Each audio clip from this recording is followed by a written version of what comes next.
Hello, once again, chaps and chapettes. Welcome to another edition of the Guitar Geeks podcast. Thank you once again for joining in, whether you are watching this on YouTube or listening along on Spotify, Apple Podcasts, Amazon Alexa, or wherever you prefer to listen to this podcast. So it's been a little while since we've shooted an episode, but today's episode I am been looking forward to this so much as a lot of my guests have requested that I interview him. So here he is today. So Adrian Thorpe from Thorpy FX. How are you doing, my friend? Welcome to the show. How has life been since that you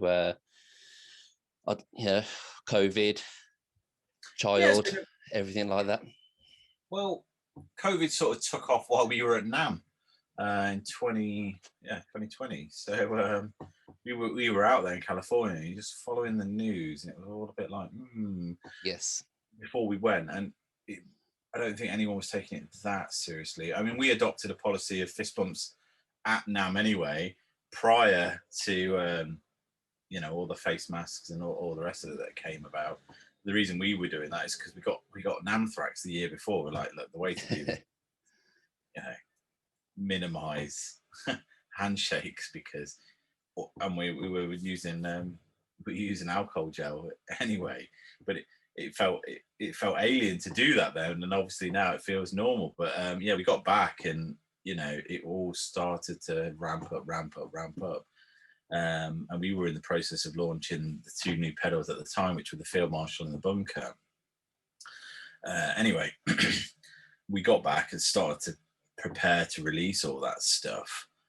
And the news started to go a little bit awry. But, it's kind of weird for people that make stuff for hobbies, I think, because we have, I wouldn't say benefited, but I think certainly more people have got into guitar over this period. And so consequently, we're in a situation where we've gained customers, which we're ever so grateful for, because, we're a small business, family run business. It means the world to us. So I feel bad for those industries that had to close down entirely. We kept going on sort of, we've got a distributed model for making stuff. So we have guys that build PCBs, a part of the company, but they were working from home anyway, and we've been doing that for years. Like a few retirees who didn't want to do full-time work. So our business model seemed to lend itself to the pandemic, which is a fluke, if I'm honest. But it's been nice to have a growing community of new customers.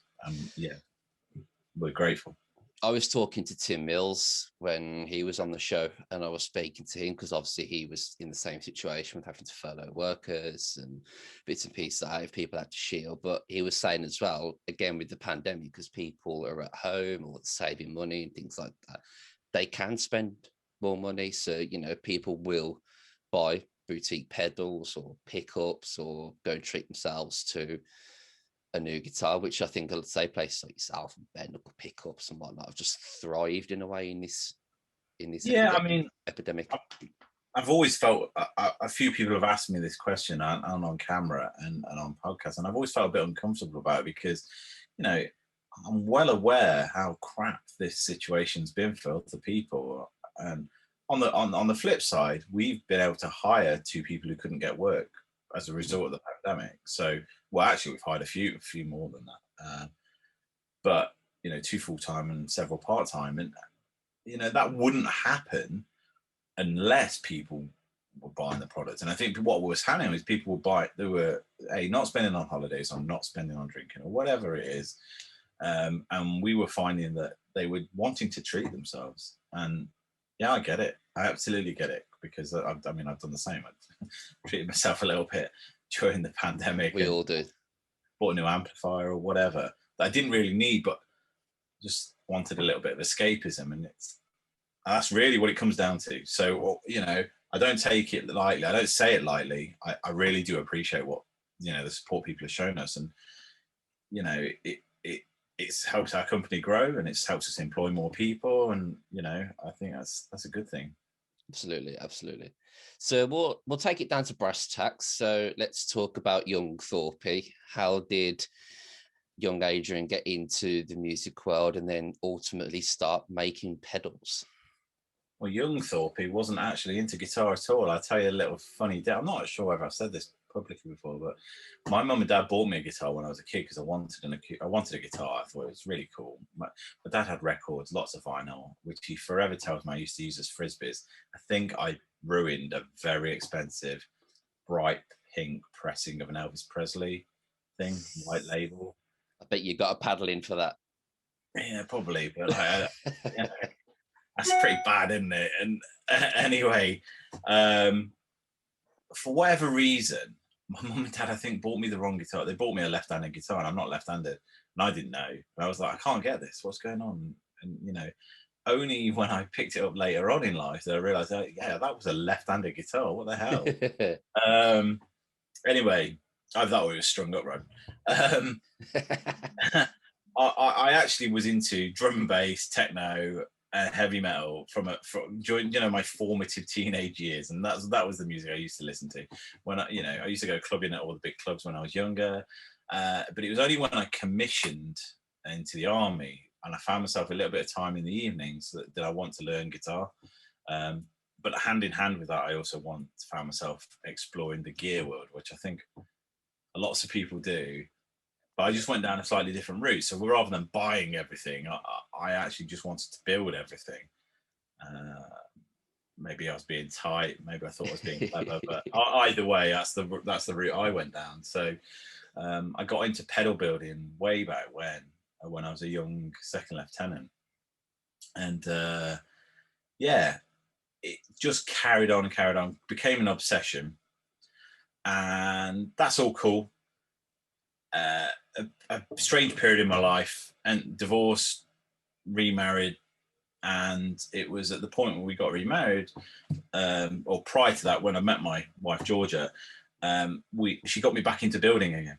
So I was back building everything I could, like again, and it was, she went away for the weekend, and I built like 20 pedals over the weekend, and she was like, "How have you done this?" And anyway, sold them on for peanuts, and yeah, got back. When we got married, she was like, "What are we going to do now? You're going to launch that company you've always wanted to?" I was like, "Yeah, why not? Let's do it." That was it. Literally day after we got married, everything set up. Bob's a fish, and easy as that. Yeah, we got a company. I say easy. I mean, it was, we were like, are we going to do this? Are we going to do it properly? Right, we're going to do it properly. How much is the investment? It's a lot of money. All right, let's go. And Georgia's 50% owner of the company. She put 50% of the money in and does 50% of the work. And in some regards, she does 100% of certain things because I don't want to touch it. That the PR sort of things. No, George is very good with numbers and organisation and just very logical thinking, and she's wonderful. She's right. I'm actually really missing her at the moment because she's at home with the newborn, and I feel like my arm's been chopped off. So it's bad because we work together. Yeah, Thorpy's got a heart. Something like that. Swinging brick most of the time, but yeah. So that's really how the company came about. Boredom led to a curiosity led to obsession led to a company. With the right impetus. So when you was building those like early little prototype pedals, did you find that you were just literally putting these pieces together? Did you have like an understanding of the electronics and components? And yeah, I mean, I'm going to sound like a right geek here. I've got 3 degrees, 2 master's degrees and an undergraduate degree, and they're all in engineering subjects. So yeah. I like academic challenge, and so for me, I was enjoying just learning. It's maths, it's physics, it's all of this. And so do I fully understand it? I don't think you ever fully understand these things. I mean, most people kid themselves and tell them. I failed physics in my A levels, so I can't comment. It's quite hard, you know. Physics A levels nails. I mean, the worst thing is you do these things, you think, oh yeah, that'd be a good idea, and you realise it's just maths with a different title. Yeah, and it didn't help that I failed maths at GCSE. So. I don't know what you were doing physics level for then.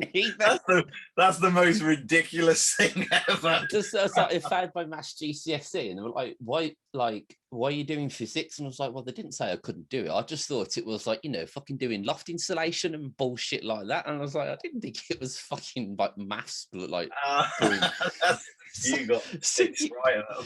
You can imagine my first like lesson back in that. I was just like, what the fuck have I gotten into here? No, that's not good. Oh well, yeah. So I think for me with the electronics, I just got obsessed with it. So from the very off, like I was like, right, what are the best sort of capacitors I can get for this? What are the best sort of resistors? How can I lower the tolerance? How can I lower the noise floor? I just approached all of that very, very logically and methodically, and just trying to understand the whole picture is made up from like little pieces of improvement. It's like the Dave Brails thing, yeah. you know, 1% change here, 1% change there, and you end up with a massive amount of difference. And so that's just how I approached it. I mean, I see spaghetti builds all the time where people have just put half a ton of wire into the pedal, and it's like, why have you done that? I mean, that's crazy. But it works for some people. It's just, I know what my obsessions are like, and I couldn't do that. So all my builds, even the early ones, are like really neat, mostly. I mean, they're absolute units as well. The pedals that just feel like they could literally take bullets and bombs. Well, that the whole point of the pedals we released as under the Thorpy brand was just to make sure that, you know, I weigh 20 odd stone, 19 stone, 20 stone. And, you know, I just wanted it to be really robust. But I mean, some of that comes from the fact that I've been involved with military testing and seeing what everything has to go through. It's really quite rigorous and in a way that you wouldn't necessarily think. So, you know, it lends itself to sort of like going hand in hand. Good side skill, you know. Helps you then. Absolutely. So can you remember like the first pedal that you built? Was it like the typical like, I'm going to make a tube screamer style pedal, or was it kind of hitting and hoping? No. The first pedal I made, I've been quite public about this. It didn't work. You know, the first pedal I made was a Dallas Arbiter Rangemaster. I wanted to buy one because I wanted to be Brian May or Eric Clapton or whatever. And I was neither of those individuals. Yeah, I built the thing. I thought, I'll get the right. I mean, the worst thing about it is I ended up selling the pedal, but I'd sourced everything to the nth degree. So it had a Yellow Jacket OC44 transistor in it, which I wish I still had, because that thing's amazing. It was amazing, and you know, like really hard to get hold of. I just went like oh, right, what capacitors they're using? Oh, using Allen Bradley resistors, right? The carbon comp. Went properly into it, and then it still didn't work. So I just got the polarity scheme the wrong way around. So the failure there was good because it meant that I could learn from that, and actually it helped me go deep dive on it and work it out. And then the sort of like the learning curve just gradually got smoother and smoother and smoother, and then now you just say banging out such ergonomic products, whether it's Thorpy, whether it's Redbeard, you know, it's just everything's great. It looks easy, right? Because we only present our successes really for sale, but I mean, you got to bear in mind that, you know, it's something like the pulse Doppler that we just released is a really complex beast, and that took ages. Yeah, you know, I'm pulling my hair out as much as the next man. Maybe not as much as yourself, obviously. If I had hair to pull out, yeah, that's what I'm saying. Sorry, I'm used to it. Hey, listen, I have to. I'm not saying this to flex. I have to have my hair thinned out because for whatever reason, I think I'm just like super pubic. I just got full on. But we, yeah, it takes ages. I mean, the Pulse Doppler's taken a long time. I mean, the Angry Rhubarb, that had about 6 million versions. We make a joke and say, oh, it was the version 2 that got released, and it is. But you know, there were several iterations before that. It's just.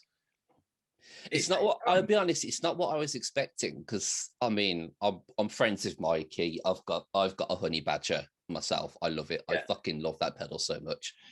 And when they put the post, I think it was about 2 months ago, saying, "Oh, if you can name the pedal, you know, we'll give you one." And this Angry Rhubarb, it's just not what you would expect. No one was going to guess that. There is zero, like the odds. I mean, what do they say? You know, give a monkey a typewriter, and eventually, you know, 100,000 million monkeys or whatever it is, they'll write Shakespeare. But you know, even if you took away those odds, the likelihood of someone guessing that it's Angry Rhubarb, a random British fruit with an emotional problem, yeah, no one's getting that.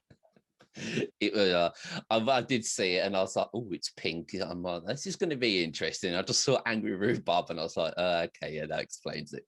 It's the right color as well for that. Oh, yeah. Enough. So while we're on the subject, let's talk Redbeard, because we're filming this on a Thursday. On Saturday this week, the podcast with Mikey Demus goes live. So of course, when I had him on, could not speak about Redbeard. I've had his side of working things. Let's have kind of your side of working things with Redbeard. Yeah, okay. So me and Mikey met at a guitar show of all things, actually. My daughter had just been born, so it's just. Was that the UK? No, it wasn't the UK guitar show, because Redbeard was already the Manson one. So it's about 3.5 years ago now. Okay, yeah. And I was introduced to him by a mutual friend of ours, James Deacon, who is the Orange Amplifiers salesman. And he said, "Oh, this is Mikey. Mikey, you need to see these pedals." We've got a tiny booth there at the time, and a tiny baby with us who had just been born, Eleanor. And yeah, I met Mikey, got on really well, wanted him to have pedals, so it gave him the veteran. And yeah, we just became friends. And then I can't remember what timeline it was, but essentially he was like, I want to do my own pedals. I've been in the music industry for a long time. Got a lot of ideas. I want to do my own pedals. I was like, all right, cool. What do you want? Do you want advice, or do you want a way to do it? You know, choose a route. And you know, he doesn't have the most time at the best of times. He's a professional musician. I mean, admittedly, the pandemic's had a bit of a negative effect on that side of things, but he's a busy man. I mean, like, absolutely. When we were getting this off the ground, it was prior to pandemic, and you know, I'm like, where are you? I'm in Spain. Oh, where are you? I'm in France. Where are you? Germany. And it was like literally day after day after day. He was either on a plane or on a thingy. So it's quite hard to get hold of him when we started doing it. But he was there. I've got to admire his work ethic, because he'd be on stage, come off stage, chill for a minute, and then start designing stuff. You know, so he's doing all the aesthetics and everything. And we've got a shared Dropbox type thing and a cloud, and he was just absolutely smashing it out of the park. But we went down the route of where we are, which is to go 50-50 in business. He's got skin in the game, so have I. We make them, but you know, he's also a monster at the soldering iron, and we just wanted to do things that are a little bit different. We don't really like. It's the same with the Thorpy brand as well. I'm not really keen. I could do a clone of this, a clone of that. I've been asked, why aren't you doing a clone? I don't want to. Like the whole Jaffod thing. Oh, everyone does a clone because everyone can sell them, I guess. I guess I could sell, if I did a clone, I could probably sell it, but I don't really want to. It's just not for me. So everything we do, we want to have a passion behind, and hope that comes across in the product, you know. So the Redbeard stuff is different because it's a passion of Mikey's and it's a passion of mine. So we both got to like it, and we come from totally different places. You know, the guy's a professional musician. and I'm a wannabe musician. You know? So chalk and cheese. You know, he has experiences in that regard that I'll never get. I'm too old, and I'm not good enough to do it. And I haven't put the graft in him when I was young. I was doing something else. So he brings to the party something I don't have. But likewise, you know, I obviously bring what I bring to the party, and yeah, it works really well. It's good, I think. What have you enjoyed working on the most with him? Was it the Badger, the Mist, or the Rhubarb? Oh, I don't know. That's a good question. I think the one that had the most sort of euphoric sort of fight, like yeah, this is it. It's probably the Angry Rhubarb. Okay. And it's always there's always this point when you go, yeah, nailed it, right? And that was there for the Honey Badger. It was there for the Red Mist, and you know, touch wood, it'll be there for the next one as well. But it's because like with the Redbeard range, it fits into that category that kind of the Thorpy brand doesn't do. Because I mean, you know, don't get me wrong, the Thorpy stuff is fantastic, but you look at like say the Red Mist and the Honey Badger, it's kind of it's Thorpy-esque, but it's also got that little bit of extra chili sauce, so to speak. Yeah, I think that makes sense. I mean, that's really where we're at. You know, it's we're not trying to polarize anyone, by the way. You know, for instance, Angry Rhubarb that pedal is an absolute beast because it can do anything from a Fender clean, like a really good Fender clean as well. It sounds just like a deluxe reverb. And all the way through to sort of a modded Marshall, you know, that all in the one pedal and respond like sort of like an amp does. And I think for me, the Angry Rhubarb's probably my favorite one that I've worked with Mikey, and I'll tell you why. Trying to do anything during a pandemic is really hard, right? Trying to succeed during the pandemic has been really hard. Having your business partner like absolutely smashing it out and building these things has been awesome, you know, because he's been building them.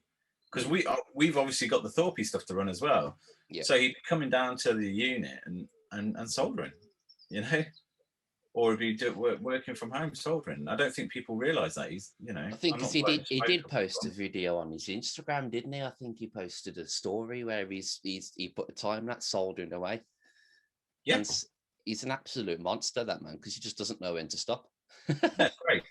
We're very similar in that regard. I mean, we both tell like I'll be in work and he's working. We're like, what time is it? Oh, it's 10:30, 11 o'clock. We really ought to not be here, you know. But it's fine. It seems to work really well, and you know, I'm just grateful to have a business partner who gives a damn.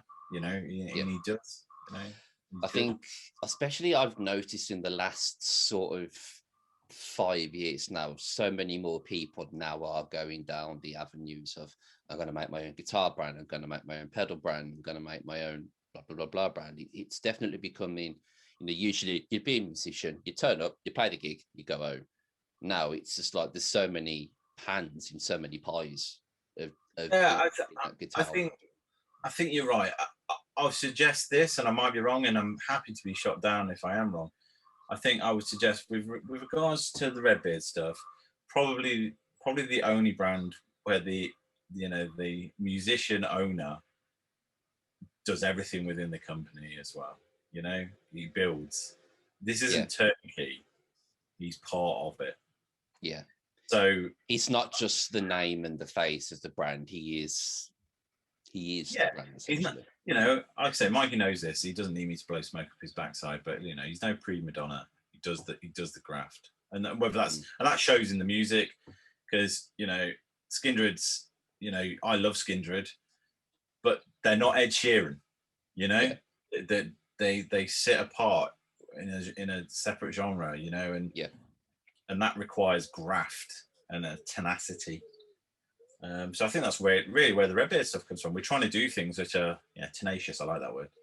Yeah, that's a good word to. That'll be all right if that's going to get put in the pedal. The tenacious D or something like that. I'll probably put it done from someone. I'm just swear someone else has used tenacious D. I'm not sure actually.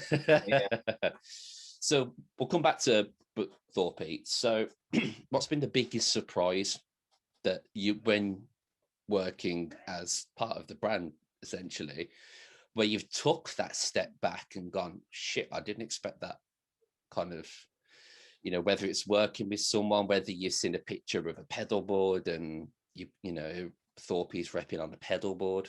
What's been that moment There's that been makes you loads, thankful? honestly, loads of these moments. Like, I'm really grateful that is the case.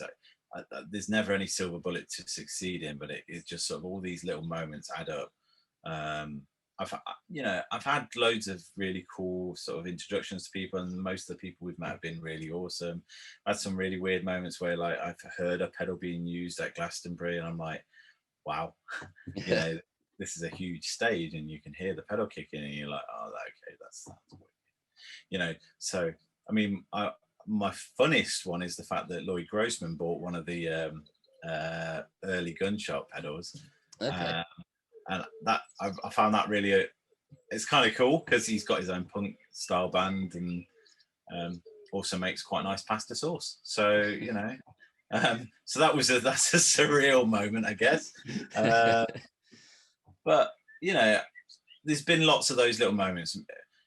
Getting to work in a friendly industry, having worked in the military is friendly generally, although it's not perceived necessarily as such. And also to be totally 180 from what I was doing before is just awesome. I think it made me realize that, if you just want to do it, you just do it. I don't know what I'm trying to say here. It's nice to be able to do two things. Yeah. To have a second career and actually succeed. It's good. I mean, it speaks volumes as well, because every person that I've ever spoken to, like, I'm good friends with Rabia, obviously friends with Mikey and Phil, and speaking to Chappers and whatnot. Like, I've never ever heard anybody say a bad thing about you. Everyone always says, "Oh, love Thorpy, love Thorpy, love Thorpy, love Thorpy," and well, that's really quite humbling. That's kind of cool. Which I guess from your perspective, because sometimes you really think, oh, I'm just running a business, I'm just bob down the road, so to speak. Yeah, I get that. I mean, I would suggest this. I mean, people buy from people. I think that's generally, especially when you're talking small business, and we all want to succeed in life, don't we? And I think initially, when we were going to launch this, I wanted to keep my personality and me away from the brand. And actually, Dan Steinhardt told me that was a mistake. He said, don't do that. That's a terrible mistake. Find a way. Because I was still serving at the time, that's why I wanted to keep it separate. He said, find a way and make sure that your personality and your brand are linked. That's invaluable advice. Absolutely. Really, unless you're an absolute idiot and no one likes you. There are certain like people out there, and YouTube channels, or whether it's Instagram guitarists and things like that, where you can kind of tell that everything is forced, and yeah, I mean, you don't see the natural personality come through. Yeah, I mean, maybe that's a case of faking it till you make it, because that's the thing. Some people just want to. I'm never really I think when I was younger, I tried to portray an image of myself which might not have been the best. who I really am. But that's because I thought I needed to, because of the industry I was in. But as you get older, you care less about that, and you just want to be who you are, and hope that people take you for who you are. Absolutely. And if they don't, fuck them. I mean, you can't control it, so absolutely. Why worry about it? But I'm grateful to work in an industry just full of cool people. Especially during the pandemic at the moment, I've realised that all of musicians have had each other's backs with everything. You haven't seen, especially like I guess in the rock and metal community and stuff like that, everybody is grouped together to try and support one another and say, well, no, we're not backing down. We're not going to go and get business jobs or whatever the government wants. We are sticking to what we do. It's our career. It's our livelihood, isn't it? I think people, I think the government made a mistake with that advertising thing. I mean, if you follow the news, you could she was a ballet dancer, she could go and work in IT. Yeah, great. I think it's just bad timing to release that advert, really. But musicians, it's a vocation. You know, you're hard pressed to pull someone away from a vocation, whether it's a nurse, whether it's a soldier, whether it's a, you know, whatever it is. I mean, you know, I would put a musician or an artist in the same category. It's a vocation. It's not a job. It's people wanting to do something that's fulfilling, both personally and you know, through life. So I don't know. You know, I'm glad that people have got each other's backs. I'm glad people support each other. You know, it's nice to see. It really is. And I think everyone's going to go absolutely mental when the gigs come back.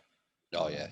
I'm literally like, I mean, my plan also with Guitar Geeks is to take it on the road. And whenever bands are in Birmingham, I want to do face-to-face interviews. Because to be honest, it's okay doing it over Zoom, but, you know, I'd much rather obviously be able to do it in person.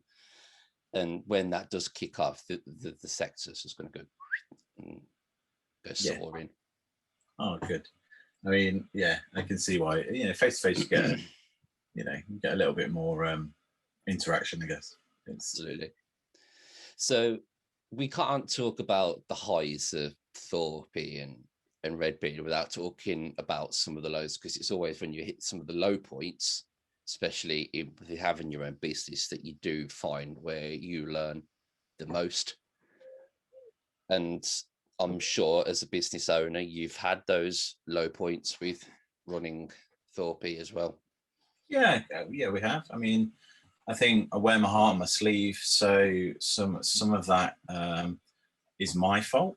You know, if you take some criticism, you know, you can't please everyone. And although I do want to, you know, with regards to the product, unfortunately, some people are a little bit vociferous with their the way they approach criticism, and I think some customers are more vocal and a little bit more difficult to deal with. On the whole, it's 99.999% awesome, but that 0.001% difficulty I have is I end up focusing on those, and that requires a little bit of a slap around the face, really, to sort of pull yourself away from that. And and it happens all the time. Like, I am human, like everyone else. I struggle to sort of sometimes see the wood for the trees. You know, if I see a negative comment, like, it's hard. I also feel like I fail sometimes. If say something goes wrong, it's it's hard not to beat yourself up. But that's just human life, human nature. And what are you going to do? There's nothing that can be done about it. You just have to sort of accept that. There's probably not like a YouTuber out there. I mean, you could probably take Redbeard or Rob Chapman, or like Jared Dines, or even probably people like Peter Honore and whatnot. They are all somewhere going to have people that have those bad points. And I think a lot of musicians now, because let's be fair, a lot of people now want to work on YouTube. They want to be those famous YouTube musicians, and like you say, when you get those negative comments, it's all you will focus on, and you can put so much energy into trying to do everything to not get those negative comments. But then what you're going to do then is always going to get you another negative. Yeah, I mean, it's living with it. I mean, it happens. Some people just want to do that. They want to poke the bear. It's fine, I guess. I mean, until it's not. It really affects some people. Some people get, like, brush it off. I mean, most of the time you won't get that sort of behavior face to face, or even over the phone. And people are quite happy to. Any person that says it to you face to face is one brave motherfucker. I'm a nice guy. I just got a quick temper. No one wants to say this stuff to your face, really. And if they do, they've got some serious issues. Absolutely. Absolutely.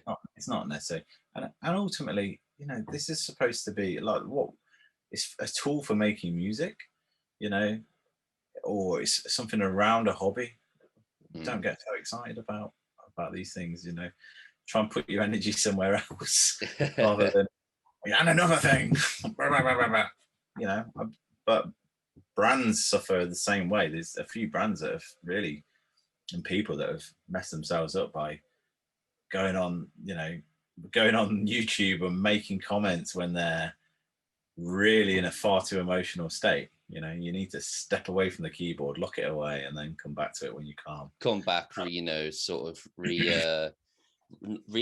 Is that the right word? Reevaluate what you're thinking and approach it. Never send anything angry. Not an email, not a message, nothing. Just I can put my hands up and say I've done that before, and it did not go well. It never goes well. If the other person, you're hitting them cold. I mean, I learned that lesson a very long time ago when I was a lieutenant. I just sent something to someone who outranked me considerably. You know, I got no place to be gobbing off like that, and I found out that I wasn't supposed to.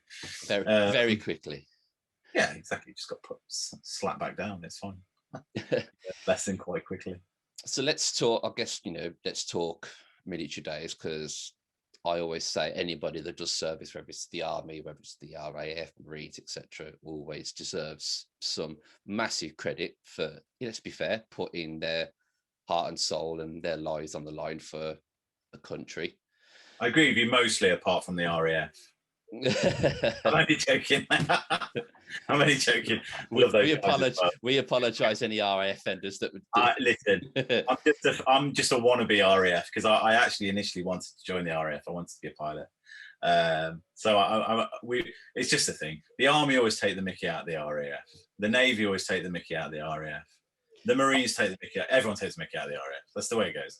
And it's because they taxi us everywhere and do it very badly. I've got one of our family friends. He was in the Navy, and he's he's like 6'7". He's built like a brick shit house. And have his own boat. Have his own boat. And I was always saying, I bet that he was used to use you as Mr. Bottom and stuff like that. Just making little digs at him. But he's a police officer now, and it's just like anyone that wants to try and start on him, like, fucking credit to you. You see, the problem he will suffer from is it won't be most people who would want to start on him. It'll be little guys who drank too much. Yeah, the little man complex. Everyone gets it, but that's where he'll suffer from it. Someone wants to have a go at the big copper. But no, anyway, I appreciate your sentiment. I just wanted to take the mickey out of the RAF, really. Was the army something that you've always wanted to do, or was it literally just 16 looking for something to do? Yeah, so I'm a victim of my father having served, and seeing all the pictures and hearing his stories as I grew up, and it just sounded like a right laugh. So that's really what kicks off, and when that sort of interest is sparked in you very early on, it really sends you down a route. But the other thing is, I grew up on a council estate, and not a lot of opportunity really. Just seemed to be a little bit of generational malaise where we were. We moved away from that estate, and I was doing well at school, and for me, I just wanted to escape a little bit. That's really what it came down to. I wanted to join the RAF as a pilot. Couldn't, because my eyesight is terrible. I've got contacts in, by the way, so you can't necessarily tell, but yeah. Yeah, he had that lazy eye knock straight years ago. No, exactly. So I thought, what, the armed forces for me would be a good way to become fully qualified, give a little bit of time back, and sort of raise my game in life. And that's really why I joined. And I got, I actually passed RCB, or reduced our regular commissioning board selection, at 15 and a half. So I was 15 and a half, and went to a military college called Welbeck College, which was for technical officers to go and do sort of engineering subjects, and then go to university, go to Sandhurst and get in. So yeah, it wasn't, I guess it was baked in me from an early age, but it was also the opportunity to succeed that I saw. and I'm grateful for that because it's unusual. It's very rare that like you can find somebody that hasn't had a member of the family that hasn't been involved in some form of, you know, background in the armed services. I think it's my great granddad. Like he was a soldier in World War II, and I only found this story out through my nan.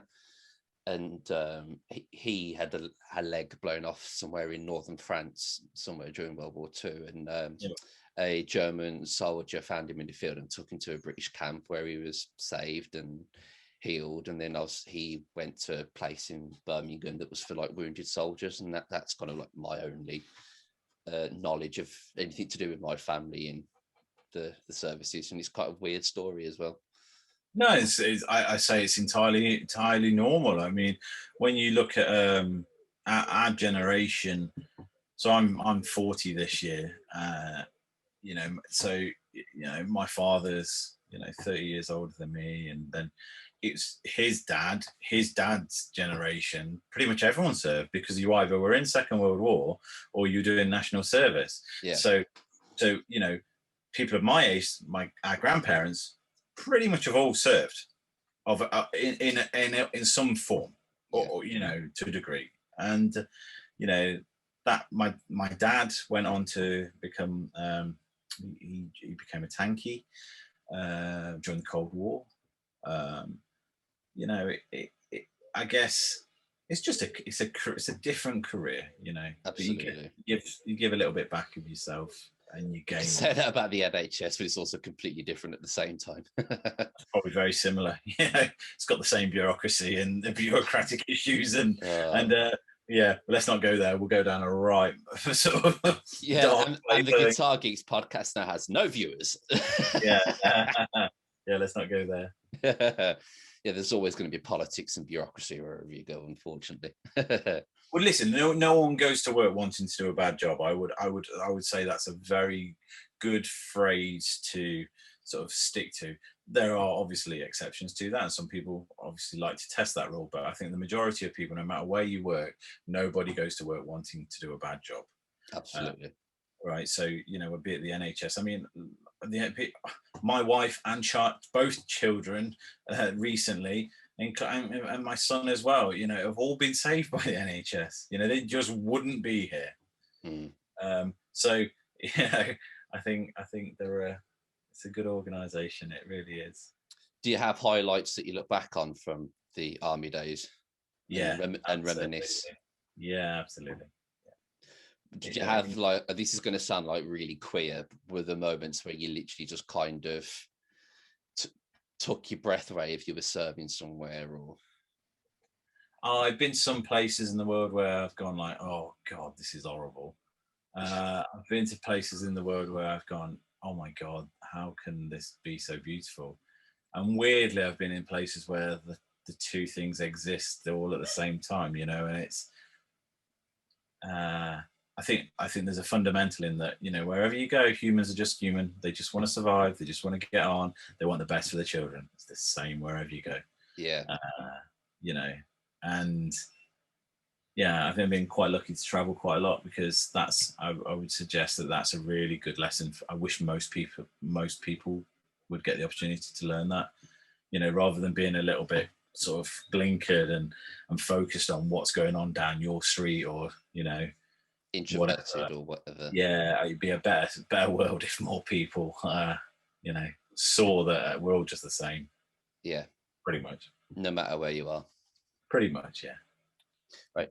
We spoke about this before the podcast started. Let's talk cars. Let's talk motors and motorsport and God knows whatever else, because that's another big sort of love in your life. Yeah, I like going fast. Who doesn't? I mean, for me, I do a lot of karting, so I enjoy more of the competitive. What CC karts? It varies on the place I go. I do a lot of mainly indoor karting, so there I see usually like 2 strokes or, you know, stuff like that. But there's a couple of places where I think they're 4 and like you're just hanging on for dear fucking life. I love that. I mean, I've done 400 cc's near here actually. Milton Keynes have got a 400cc car. Yeah, the D-Max ones there.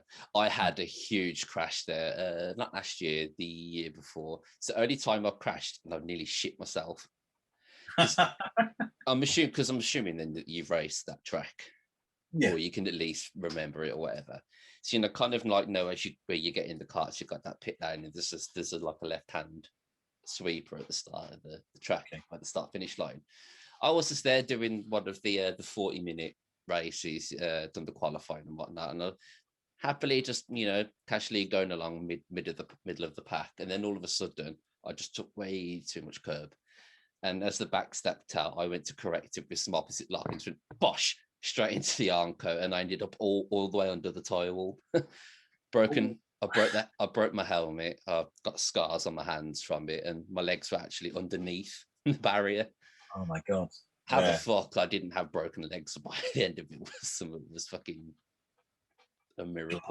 I mean, I've always at a disadvantage because I carry quite a lot of extra ballast when I go karting. But I mean, 400cc cars, no matter how much you weigh, are still fast. You got the extra grip in the corners, so you're all right. That is true. Yeah. You've got the traction, but you just lack the acceleration. Yeah, it's just got to keep your foot planted. Be brave. Yeah. Was it like the muscle cars of the 70s and the 80s that kind of drew you into that? No. I'm actually really into Japanese cars. The JDM culture. Yeah, I really like them, and Japanese and German. I'm a real big fan of sort of BMW and JDM cars, so I've got a few. What's usually, if you're taking a nice Sunday little day out, what you taking? I have a Nissan GTR that's 800 horsepower.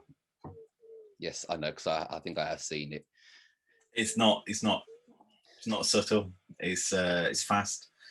It's dream car for me. It's been tuned, obviously, but it's one of the, because they have the is it the GTR Black, isn't it? I think. So this one's a there's a company in the UK called Litchfield, and they do. I've heard the name. They do tuning, and what they do is they'll take the pinnacle of a car and then take it to the next level. So this has had that treatment, and it's a special edition, 1 of 20. Yeah, it's fast. It's totally impractical. Scares the living crap out of me. But the thing about it is, it's nothing to do with guitars. It's nothing to do with work. You get in there, you're focused entirely on what you're doing, and it's enjoyable. So that's taking it to a track day at like Castle Combe or Silverstone. You know what? I'm not going to. Why? It's too fast. It's too loud, and it'll. I know there are people that can take them around tracks really, really well, but that's not me. I'm not good enough yet. I'll tell you a little fun. We've got a Mercedes, and while we were waiting for it to be delivered, because they fucked up and ordered the wrong one, and the one that we'd actually ordered wasn't in the country. I'm still on a provisional license, and I'm probably going to get into a lot of shit for saying this story. So when we was waiting for it, we took in a hire car, and to apologise, they gave us a C63 AMG. What, AMG? Yes. And of course, you know what? There's like 6.3 bi-turbos. They shift. They fucking shift. And so of course, my stepdad was just like, oh, it's too much power, because you can constantly feel like, come on, let's go. And then I was like, come on, let me have a go, because I was on my provisional and a little go, and I managed to just kick the ass out around a roundabout, and he was just like, pull over, that's it, you're done. And I was like, oh, come on. Yeah, how bad would you have felt though ditching that? I mean, it's like $100,000 car, you know. Yeah.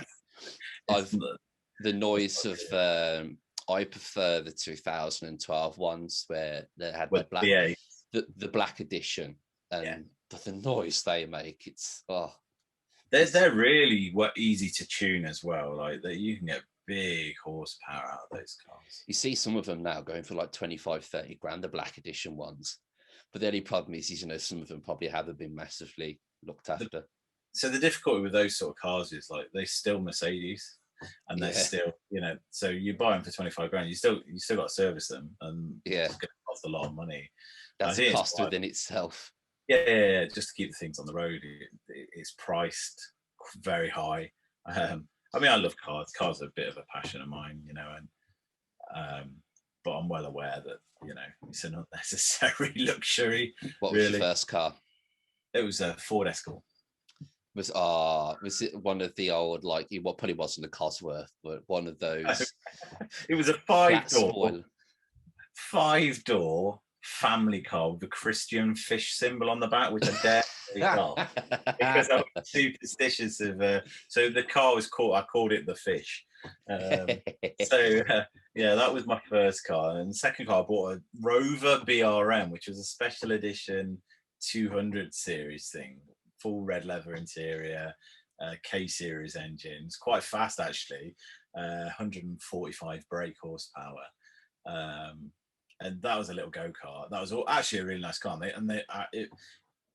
If it wasn't for the whole sort of rust thing, I probably would have just kept that and collected it. Because they're going up in price, I think. And then I got Honda Civic.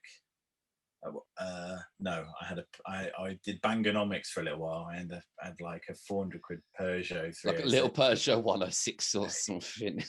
Yeah, the great thing about it is it costs nothing to run, and the cam belt snapped on that, so that was bad. And then I started a family, so I bought some. Ended up with a decent Honda Civic. And then it's like, fuck it. Well, I just had the opportunity, family, bit of money through the family inheritance. So it's also, I guess, like a car like that is an investment. Well, I guess so. I mean, I was, buy something you're not going to buy with your own money. Sketch. So all right, fine. That's a very good way to look at it. It wasn't. You do kind of you almost, I guess, have to say, well, I'm not going to have this X amount of money ever again. So it's just like, well, why not? Well, maybe. It was just a caveat that was placed. It's like you can have it, but you need to make sure that you buy something you want. So went out and bought my dream car. So I can't blame you. I would do the same if I had the money. Yeah, I just baby it though. I say baby it, I drive it, but like there's a limit on how many miles I do. I'd love, like, there's no point in me trying to even get my dream car because I know I'd need to win the fucking millionaires lottery, because I'd love a Stratos. I would love a Stratos, and then have the engine done and all the suspension upgraded and bodywork. Kit cars of them are amazing. Yeah, because there's a company that does a kit car from like 500 grand, ain't there? Or some, yeah, they're like a resto mod, aren't they? Like, no, I think there's quite an interesting thing in the car scene at the moment, because back in the 90s and everything, it was all about sort of, I guess, JDM cars, big wings, big, unsubtle as hell, and all the rest of it. And now it's all either focused on performance or focused on just sort of, I guess, just chilling, driving. Like, you look at Porsche, things like Singer Porsches, they're like old school looking Porsches with like modern accoutrements, and it's just all about the slow drive, I guess. So almost like the Grand Tour aspect of cars. Seems to be. It's quite nice. It's a good scene. It's a really good scene. I think, my daily driver is an interesting one, because no matter who you are, if you're into cars, no matter what part of the spectrum you are, people seem to like it. So I've got a Toyota Yaris GR, which is a rally homologation thing. That's my daily driver. And you got people who can afford supercars buying them, and you got people who it's like second or third car, and they're buying them. It's like the Peugeot 106 Rally. It's that sort of stripped back, focused on the feeling and enjoying thing. It's like really the old sort of like the V6 Clios were almost. Yeah, exactly like that. they're rare, these sort of cars. Like those sort of cars don't exist anymore because all the safety stuff. It's like this one comes along and it's like, oh, you've made this amazing. I think is why everyone's got into it. Like, oh wow. So there's obviously been that huge phase, and I guess there still is, of people buying like ST Focuses and Fiestas. But I think the biggest problem with them is that they're so easy to rob. Especially, yeah, I've heard that something about the OBD port, and you just stick something in and totally overwrite everything. Yeah, that's not great. I think I would stay away from one of those. I have to say, I get a lot of stick for saying this to one of my friends, because one of my friends is a really big car nut. Like he's so anal with it, it's ridiculous. And I said I would love a 500 Abarth, because I think those things would be fantastic fun. It's like, why would you have a Fiat 500? It's just a glorified Fiat 500, but it's a little Abarth engine, and it'd just be great fun. If I didn't look like Krusty the Clown riding around in his clownmobile, I would have had one of those. Like that episode of this, you think it's fun to make fun of a man in a lawnmower? Yeah, exactly. They're incredible. Like, they're very small, they're very light, and they've got quite a lot of horsepower, and so they're just go-karts again. Yeah, you know, there's nothing wrong with them, regardless of whether it's a Fiat 500. Bear in mind that Fiat and all the rest of it, I think they all share a platform, so I think there's that shared. Fiat own Ferrari, so. Well, yeah, and a few others as well. So yeah, it's not a bad car at all, really. And they look cool. They look really aggressive. Yeah. It's like a Lamborghini in disguise. Maybe not that, but I always remember that skit from Top Gear when Clarkson was like, "I'm a Lamborghini, I am, I promise." Yeah. So no, I think being a petrol head's an interesting one. I mean, I used to ride bikes, but I don't know, family commitments, all the rest of it. I haven't got the time or the inclination. My wife wouldn't be very happy with it either. So would you, if you're saying about petrol head, would you have an Alpha? Yeah, Julia. I can't pronounce it. Quadrifoglio. Yeah, I'd like one of those. One of my first memories as a kid was watching touring cars, and the Alpha 155 touring car. Oh, I loved that car. The red as one. A kid. Yes. Yeah, I remember playing with that on Gran Turismo. Yeah, back in the day. Yeah, so that was always one of my go-to cars. I loved it. Yeah. I mean, they say that you can't be a proper petrol head till you've had an Alpha, but so in that regard, I'm not a proper petrol head because I haven't had one. But I'd have a Quadrifoglio. That's a nice car. Very nice. I think it helps now that their reliability is definitely not better than what it once was. Yeah, that is true. Yeah, same with Ducati on motorbikes. You used to go out in those and in the wet and things with the electronics that die. Just what you want while you're riding, I guess. When I went down to my dad's, he's a very big biker, and he's got he just had to sell. He had a Bandit. He had to sell a Bandit due to health reasons. It was too heavy for him to ride. But he's got a ZRX, and he's got I can't remember the name of the model because I'm not overly I like bikes, but I'm not as clued up as so many cars. And he's got an Aprilia, and he booted up the Aprilia the other day, and I was like, "Fucking hell, that's loud." Yeah, they sound really, really, really good. I know he's got an RSV4 factory back in the day. I would love one of those.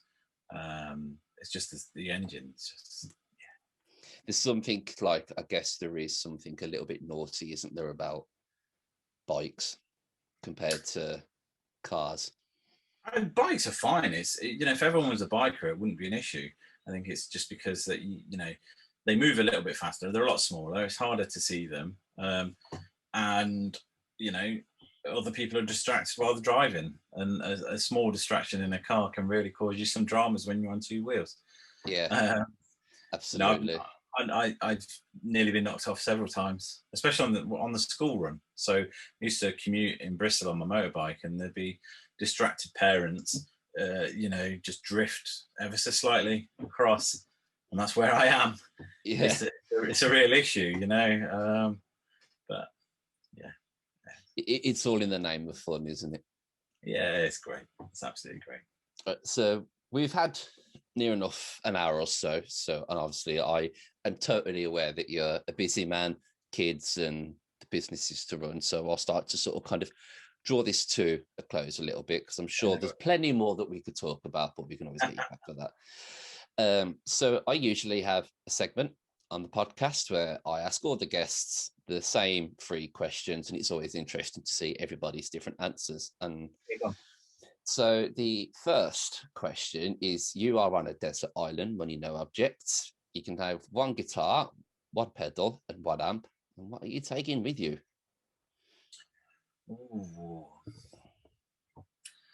Pedal, I would probably take my Peacekeeper because it goes with everything. Amp, Soldano SLO 100 or Cornford MK50. Oh, they're both good shouts. I think you're the first person I've spoken to that's ever mentioned a Cornford. Well, in that case, I would choose a Cornford. I've got both, so I'll go with the Cornford. I'd love to have tried one of the Richie Kotzen early prototypes of a Cornford. Oh, if you can pick one up, the RK100 is awesome. Yeah. So that's probably the amp sorted. Guitar-wise, probably there's so many good builders, so like that I like. I'll probably take my Seth Backus Hollow Body. In fact, I'm going to go and get it because do it. I always like to see gear shown off on these podcasts. So here we go. Apologies to those that are listening to the podcast. Ooh. I'll describe it. It's a semi-hollow body. It's purple flame. It's 1-piece top, 1-piece back. It's got a little... Is that a maple top? Yes. It's got a mother of pearl astronaut on the back. It's got a flame maker neck. That looks like a huge neck. Maybe. I don't know. And then, Seth Backus. It's not focusing. It's focusing on me. There you go. There you go. That's beautiful. There you go. So anyway, that is probably the guitar I would choose because it's very versatile. That looks like it would be right at home in Danish Pete's little corner with his Dane, the DP. Right, so me and Pete are weird, and we both have purple guitars. In fact, I just got a 7-string, and it's exactly the same 7-string. Like, literally didn't know anything about it, and he was like, "Oh yeah, I've just got the head." Yeah, Pete. Yeah, and we just got the same guitar. I was like, "Oh, amazing!" I've got 2 ESPs, and I love them. Big fan. They're good guitars. Yeah. So yeah, there you go. There's my 3. That's a cushy little desert island rig. Yeah, we've got power on this island. Of course. Oh, good for you. Yeah, this is 1 plug outlet, so you got to make the most of it. Oh, amazing. How handy. The second question is, what are you listening to at the moment on your preferred streaming service? Oh, well, are we talking music? Because at the moment, I'm listening to lots of ebooks. So I'm currently listening to Tom Clancy, Cardinal of Kremlin. But if we're talking music, I tend to have a playlist focused on sort of Stone Sour, Slipknot, Rammstein, that sort of thing. Right, as you said, Rammstein, because I play in a Rammstein tribute band. Yes, Ramlied. Yes, Ramlied indeed. Or lead. Yes, very nice. My baby. Very cool. I've got one of the silver ones as well. Again, listeners, I apologise. They're cool. My babies, my absolute babies. Rammstein was the whole reason I picked up a guitar in the end. Well, I saw them live in Milton Keynes. Yeah, I was at the show as well. It was incredible. It really was. And we're seeing them again, but when they start touring again, we've got tickets. I was meant to be seeing him in Berlin last week. Oh no! Yeah, that's as you can imagine, my heartbreak again for the 2nd year in a row.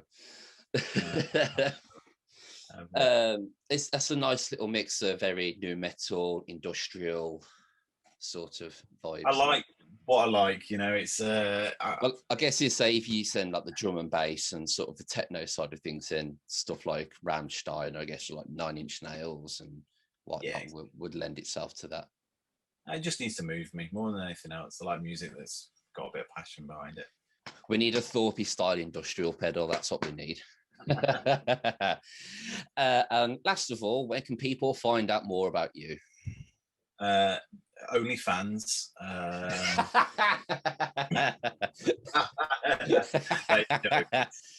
No one's going to pay for this. I'm sure there will be. www.thorpyfx.com. That's our website. Follow us on Instagram is probably best, because I do things on that daily, and you tease things and all the rest of it. I'm back to OnlyFans again, I think. I'm always looking on Thorpy FX. I'm always seeing Instagram stories and all the posts. Seeing a lot of the Doppler at the moment going around on there. So yeah, Thorpy, it has been fucking wonderful having you on. It's been such a laugh. Oh, thanks, man. And I hope I haven't bored you. No, absolutely. I could have happily kept this going for another 2 hours and not had a problem, but I think people would probably even struggle to listen to 3.5 hours of us talking along. Fair enough. I appreciate you taking the time out, man. Thank you very much. My pleasure. All right. Have a good evening. And yourself. And I wish you nothing but the best of luck with the Angry Rhubarb and Thorpy FX in the future. All right, man. Cheers. Cheers. Thank you. Thank you, everybody.